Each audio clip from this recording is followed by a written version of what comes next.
Página 6. El enemigo de la naturaleza, Joel Covell, 2002. Prefacio a la segunda edición. El enemigo de la naturaleza enfrenta la conclusión acerba pero crecientemente inevitable de que el capitalismo es la fuerza conductora detrás de la crisis ecológica y traza sus implicaciones radicales. Joel Covell, destacado académico y escritor, orador público y militante verde, acusa al capitalismo, con su presión hacia la expansión inexorable, de ser tan inherentemente ecodestructivo como irreformable. Enfrenta a la ortodoxia reinante, que argumenta que no hay alternativa al sistema capitalista, no porque esta ortodoxia sea débil, sino porque la sumisión a ella es tan suicida como indigna de los seres humanos. Covell ve al capital no solo como un sistema económico, sino como la manifestación actual de una antigua ruptura entre la humanidad y la naturaleza. Entonces, se vuelve hacia la pregunta, ¿qué hacer? Critica a la política ecológica existente por evadirse del problema del capital, prevé que la producción ecológica será la sucesora de la producción capitalista y desarrolla los principios para que ella se realice como un ecosocialismo, en el contexto de la política antiglobalización. Ve prefiguradas en la lucha actual los contornos de una sociedad de productores libremente asociados, para quienes la tierra ya no es un objeto a ser apropiado y explotado, sino la fuente del valor intrínseco. El enemigo de la naturaleza está escrito en el espíritu del gran eslogan radical: seamos realistas, pidamos lo imposible. Su autor se atreve a pensar lo impensable. Tenemos una opción: la barbarie y la ecocatástrofe capitalistas o la edificación de una sociedad digna de la humanidad y la naturaleza. Noviembre de 2001. La gran sombra que se extendió sobre nuestro futuro el 11 de septiembre de 2001 sucedió entre la composición de El enemigo de la naturaleza y su publicación, y pudo no haberse incorporado en su argumentación. No obstante, su significado es de tal magnitud que nos hace obligatorias algunas breves consideraciones. En primer lugar, dado que gran parte de este libro fue escrito durante un periodo de crecimiento económico rampante, su tema principal, que es la implacable presión expansiva del capital, podría haber perdido importancia en vista de la brutal caída actual del sistema económico mundial. Sin embargo, siguen vigentes los mismos principios básicos. Pues lo que cuenta es la misma presión, tenga o no ella éxito en imponer el crecimiento. El capital es un sistema acosado por la crisis, y aunque nunca hay una correlación clara entre las crisis económicas y las ecológicas, la integridad del ecosistema se sacrifica, en todo caso, para satisfacer los caprichos del ciclo económico. Cuando la economía crece, la mera cantidad se convierte en el factor dominante, mientras que si, como ahora, domina la recesión, la disminución en el crecimiento, actúa como señal para que se aflojen las salvaguardias ambientales, con el fin de restaurar la acumulación. Con tal de recuperar la economía atrofiada, el medio ambiente queda en desventaja ante los demandantes. En segundo lugar, la crisis planteada por el terror fundamentalista y la que plantea el deterioro ecológico global comparten algunos rasgos comunes. Como veremos en las páginas siguientes, la crisis ecológica es como una pesadilla en la que los demonios desatados por la dominación progresiva de la naturaleza a escala mundial vuelven a deambular como amos. Pero algo parecido sucede con el tarrerismo. A menudo, la rebelión tarrerista se percibe dirigida contra la modernidad, pero esto solo comienza a importar en el contexto del imperialismo, esto es, la dominación progresiva de la humanidad a escala mundial. En la especie de imperialismo conocida como globalización, la disolución de las viejas maneras de ser es parte y porción del comercio libre, impuesto por la fuerza. El fundamentalismo surge en las sociedades periféricas que se desintegran como modos de restaurar la integridad de las comunidades devastadas. El proyecto se vuelve irracional por el odio inducido por la impotencia, y lo que produce es un giro hacia un ciclo de venganza asignado por el terror y el contraterror. La dialéctica del terror y la desintegración ecológica se unifican en el régimen del petróleo. Por un lado, este constituye el material dinámico principal de la crisis ecológica y, por el otro, el principio organizador para la dominación imperial de los territorios en los que se desarrolla el conflicto. TV escribe: si un territorio carece de petróleo, no hay interés en ir a invadirlo a imponerle las reglas del capital. Todo imperio necesita recursos, es devorador de la riqueza que no está en sus terrenos aledaños. El autor escribe: la sociedad industrial se basa en el combustible del petróleo, y el crecimiento de Occidente necesariamente se vincula con la explotación y el control de los territorios donde aquel está localizado más estratégicamente. Occidente, sin petróleo, queda en ruinas. Como esto sucede por lo general en los territorios islámicos, donde el petróleo abunda, estos constituyen el decorado para la gran lucha que se desarrolla actualmente. Este no es el lugar para tomar parte en esta lucha, excepto para decir que es necesario juntar las raíces de sus causas. Desde esta perspectiva, la resolución de la crisis ecológica y la liberación de la humanidad del terror, incluido, sin duda alguna, el terror infligido por la superpotencia a sus víctimas, son dos aspectos de un mismo proceso. Ambos requieren la superación del imperio, lo que a su vez requiere la anulación de aquello que genera el imperialismo sobre la naturaleza y la humanidad. Es una ilusión creer que esto puede lograrse sin una profunda reestructuración de nuestro sistema industrial y, por implicación, nuestro completo modo de ser. El dominio imperialista, sea sobre el petróleo o cualquier otro tipo de riqueza natural, no puede ser destruido en los términos del orden actual. De aquí que lo que se requiere para sobreponerse al calentamiento global y los otros aspectos de la crisis ecológica también se aplica con respecto al terror. Debe construirse un mundo en el que no sea necesaria una economía basada en el combustible fósil, un mundo, como se sostiene en lo que sigue, más allá del capital. Prefacio a la segunda edición. Comencé a escribir este nuevo prefacio en la ciudad de Nueva York el 6 de enero de 2007, una fecha que solía considerarse el fin del invierno. El termómetro marcaba 22 grados centígrados, las calles estaban llenas de gente sonriendo nerviosamente, muchos en pantalones cortos. La pista de patinaje sobre hielo donde fui a descansar al mediodía era un charco. El Weather Channel se reía con la historia. «Guau», opinó el New York Times, señalando amablemente que nunca antes la ciudad había pasado tanto tiempo sin nieve. Pero nunca mencionó las palabras calentamiento global ni que este tipo de cosas pudieran augurar un día, dentro de la vida de muchos de los que ahora viven, en que esta gran ciudad, como todas las demás en las costas, estará sustancialmente bajo el agua. ¿Para qué arruinar la diversión?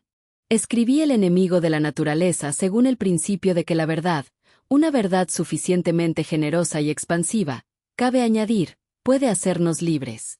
Si la verdad da claridad y definición a nuestro mundo, si nos libera de la dependencia de fuerzas alienantes que minan nuestra voluntad y engañan nuestra mente, y si puede unirnos a otros en un proyecto común de empoderamiento, un proyecto que nos da la esperanza de convertirnos en creadores de nuestra propia historia, entonces nos hace libres, incluso si lo que revela es terrible de contemplar.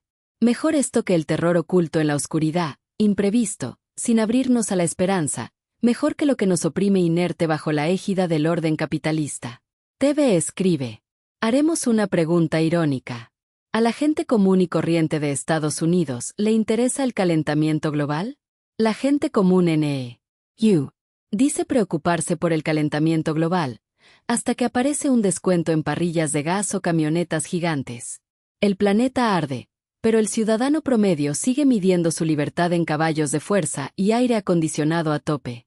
El reciclaje es un hobby de fin de semana, no una convicción. La urgencia climática se diluye entre hamburguesas XXL y ofertas del Black Friday. En resumen, sí, les interesa, siempre y cuando no implique renunciar a su SUV, su carne barata o su Amazon Prime, sus aires acondicionados. La conciencia ecológica se queda en el carrito de compras. El estilo de vida de los estadounidenses está lejos de la conciencia sobre el cambio climático y no lo dejarán jamás porque en su mente está la idea de que así se vive en el primer mundo, en el sueño americano. El autor escribe: El enemigo de la naturaleza fue escrito al servicio de tal ideal. Intenta expresar una comprensión emergente y aún incompleta de que nuestro sistema de producción capitalista, que todo lo conquista, la mayor y más orgullosa de todas las modalidades de transformación de la naturaleza que la especie humana ha ideado hasta ahora, la influencia decisiva en la cultura moderna y el organizador del Estado moderno, es en el fondo el enemigo de la naturaleza y, por lo tanto, también el verdugo de la humanidad. TV escribe: ¡Ah, qué declaración tan solemne y grandilocuente! Me ha enternecido el corazón. El enemigo de la naturaleza suena como el título de una película de superhéroes de bajo presupuesto, donde el villano es un tipo con corbata que dispara gases tóxicos desde su portafolio. El texto se infla con palabras como orgullosa modalidad de transformación y organizador del Estado moderno, como si el capitalismo fuera un dios olímpico que bajó a la tierra para enseñarnos a fabricar plásticos desechables. La ironía es que este verdugo de la humanidad no necesita espada ni guillotina, basta con un smartphone que se rompe al tercer año y un SUV que consume más gasolina que un tanque. ¿Acaso el consumidor está dispuesto a tirar a la basura su smartphone o a pagar su pantalla de 75 pulgadas? El capitalismo no todo lo conquista, más bien todo lo convierte en basura reciclable y en anuncios de Black Friday. El texto quiere sonar profético, pero lo que describe es menos apocalipsis y más manual de usuario del consumismo irresponsable.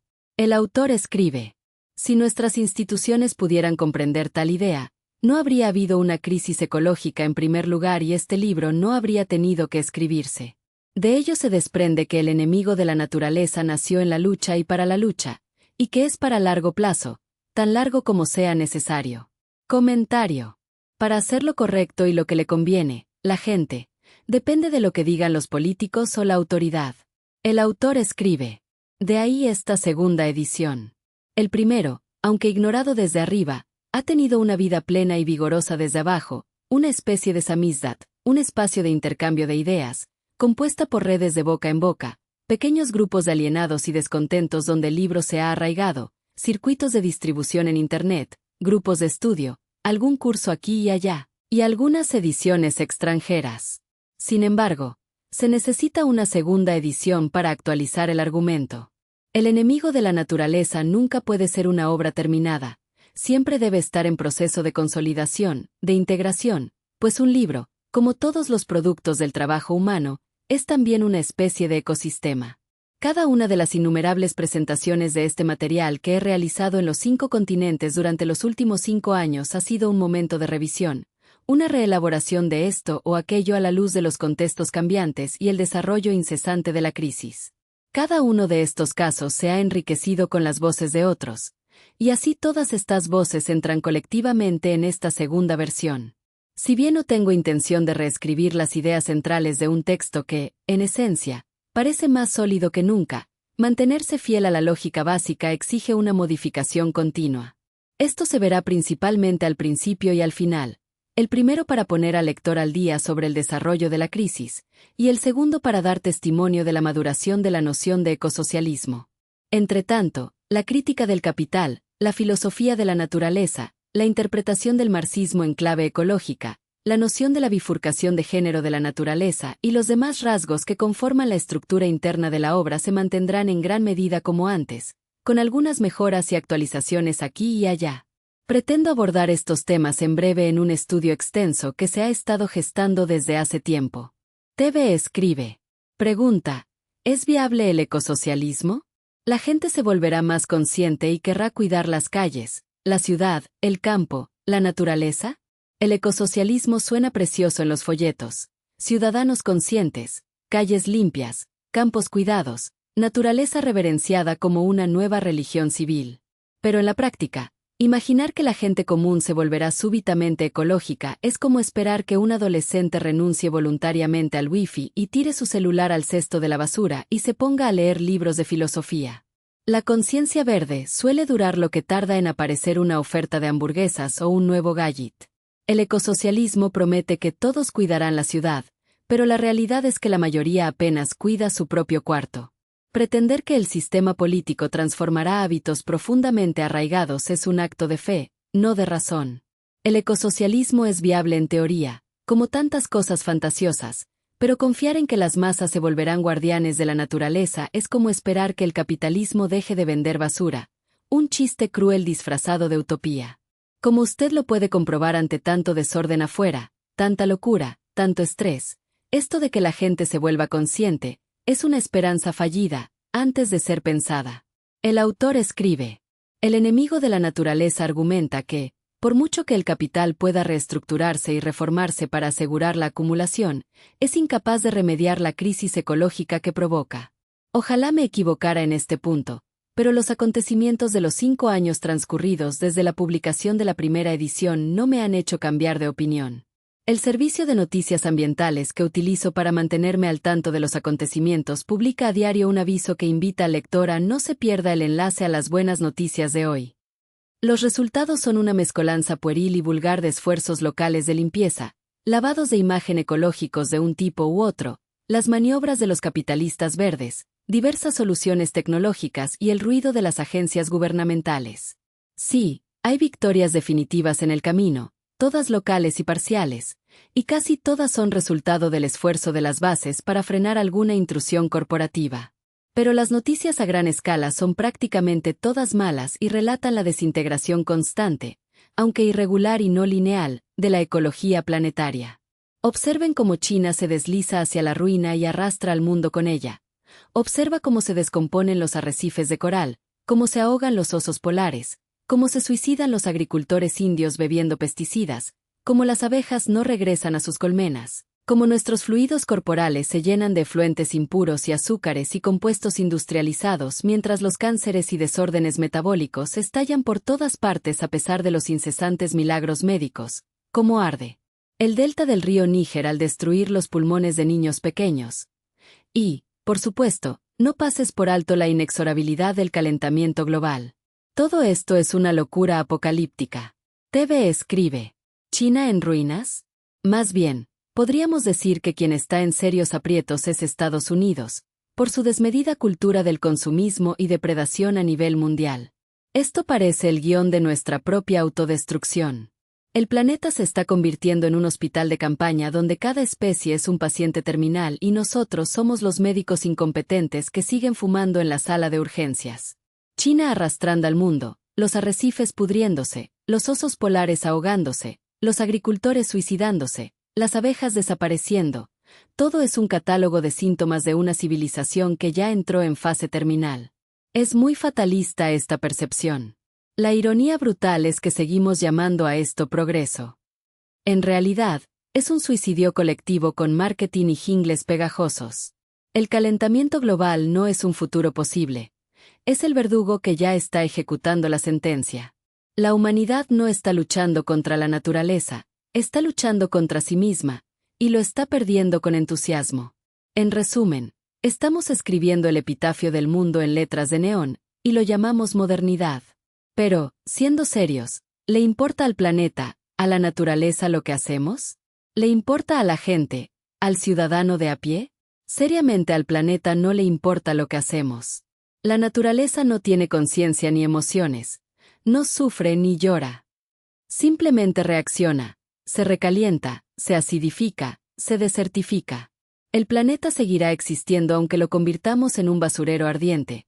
Lo que está en juego no es la Tierra, sino nosotros. ¿Y la gente común? La mayoría solo se preocupa por la naturaleza en la medida en que afecta su rutina inmediata. Si el calor derrite el asfalto, si la sequía encarece la cerveza, si la inundación arruina el coche. La conciencia ecológica suele ser un lujo de discurso, no una práctica cotidiana. El ciudadano de a pie quiere calles limpias, sí, pero también quiere su hamburguesa barata y su aire acondicionado a 18 grados. En conclusión, la naturaleza es indiferente, la humanidad es distraída, y la tragedia es que confundimos nuestra supervivencia con un tema opcional de campaña publicitaria. El planeta no tiene sentimientos, no le importa si lo llenamos de plástico o si lo convertimos en un horno o en un muladar. La naturaleza no se indigna, simplemente responde con sequías, huracanes y plagas, como un mecanismo automático que nos recuerda que somos huéspedes prescindibles. Lo que sí importa es la gente. Y ahí está el verdadero drama.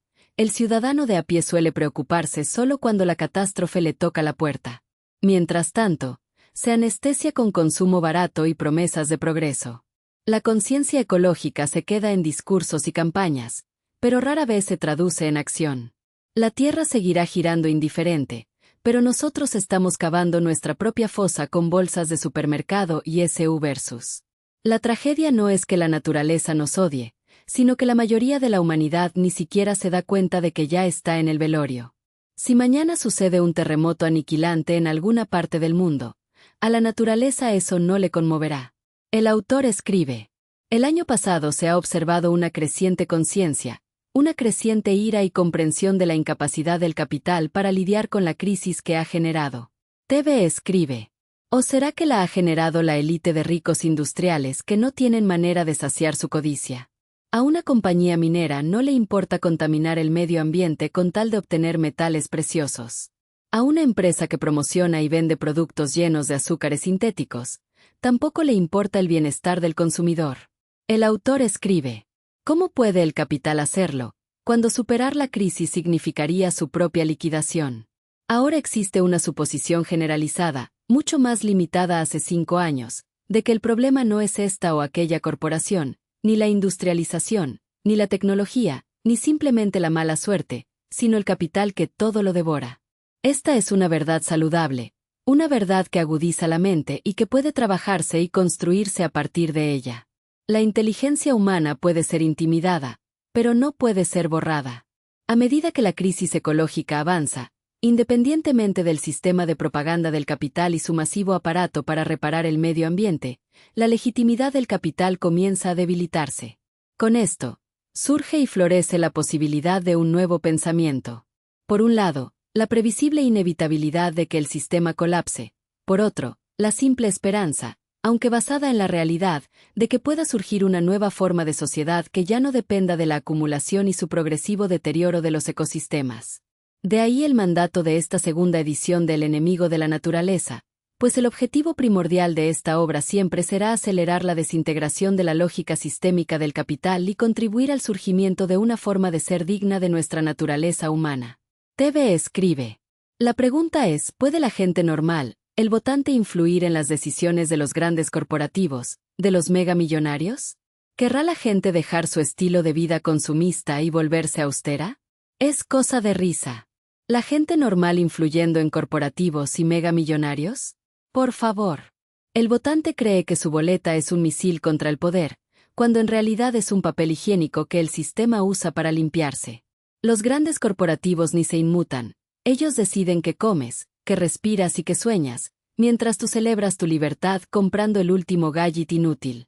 Para ellos eres más insignificante que un mosquito de un pantano de la sierra de Oaxaca. ¿Y dejar el estilo de vida consumista para volverse austero? Eso es como pedirle a un pez que deje de nadar. El ciudadano de a pie no quiere austeridad, quiere descuentos en Amazon o Temu y hamburguesas XXL. La conciencia ecológica es un eslogan para camisetas, no una transformación real. El votante es un espectador, no un actor, y la austeridad es un chiste cruel que nadie quiere escuchar. El mundo seguirá bailando en la pista del consumismo, hasta que se derrumbe el techo y nos aplaste a todos. Una opinión aún más acre sería decir que ¿puede el votante común influir en los megamillonarios? Claro, del mismo modo que una hormiga o un renacuajo puede influir en el rumbo de un tren, se planta en la vía y cree que su voluntad importa, mientras el tren la convierte en polvo. El ciudadano cree que su voto es un rayo láser contra el poder, cuando en realidad es un clic en un formulario que legitima la farsa.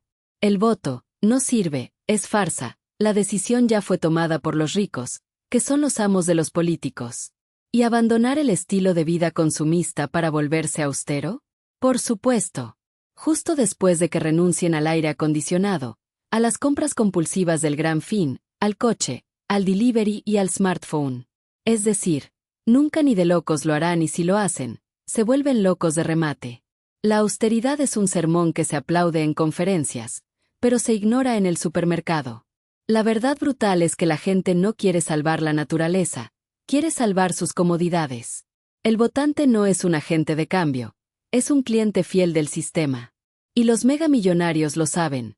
Mientras el ciudadano se entretiene con eslogans verdes, ellos siguen vendiendo basura envuelta en esperanza reciclable. En resumen, creer que el pueblo influirá en los corporativos o que se volverá austero es como esperar que el capitalismo se vuelva vegetariano. Una broma cósmica con final trágico. El autor escribe: no repetiré los agradecimientos detallados, ya que no puedo.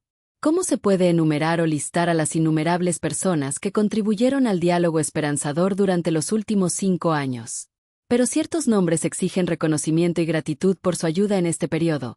Avi Rockefeller, Doug Tompkins, Jorge Bergstein, Delia Marx, Michael Louis, Muge Somen, Derek Wall, Karen Sharman y Dave Shannon, Eddie Yoon, el fallecido y profundamente extrañado Walt Seasby, Sam Fassbinder, John Clark, Rod Koeneman, Gretchen Storowski, Teresa Turner y Lake Brownell, Ian Angus, Pete Naes, Sean Sweeney y los compañeros de Seth Box, especialmente Ellen McKinley y Julian Ossie, quienes mantuvieron la fe en tiempos difíciles. Página 11.